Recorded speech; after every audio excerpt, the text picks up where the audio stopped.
Hello and welcome to another update video about Ethereum. Yeah, this is still going according to script, but unfortunately in slow motion.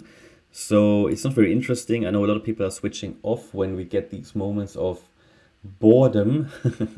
The market is just not moving. I mean, what's even worse than slow downside movement is just slow sideways movement, which we had over the weekend, actually over last week.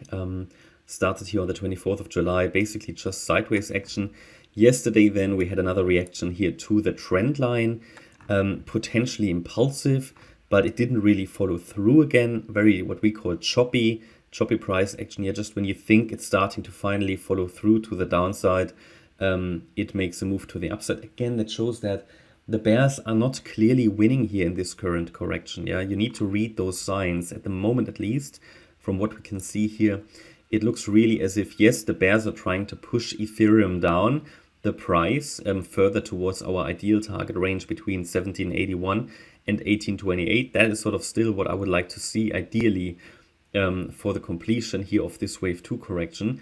But the bears aren't clearly winning. It's not an impulsive sell-off. Now, what we need to understand is that Ethereum is holding here just above support at around 1825, 1830. So there is a structural support, quite a bit of structural support. If we lose that level, it should go really quickly. Now, you never know, are you really going to lose it, right? So what could happen, and I've seen it many times, is that, yeah, it goes a little lower.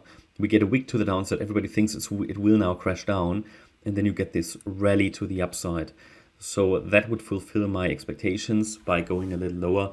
But don't necessarily expect that the overall bottoming process, I mean, we are in a bottoming process, but really the last bit will take a long time, just because this entire correction has taken a long time. Could be something like here, where we just, look, we touched the trend line and went. Okay, that was here that was in June, on the 15th of June. That can, of course, happen quite often. So Ethereum seems to be quite stubborn, doesn't really want to go down lower. But if it finally does, or when it finally does, it could just be a wick, and that's it. Just be ready for that. Just be prepared for that. At the moment, I still see this move down as a wave 2 correction. No change at all, no change to the last video. So I keep it brief. We're coming down in this ABC correction, and the C wave is an ending diagonal, and we are still unfolding here as a 1, 2. Wave 3 is currently unfolding most likely, then a wave 4 and a wave 5.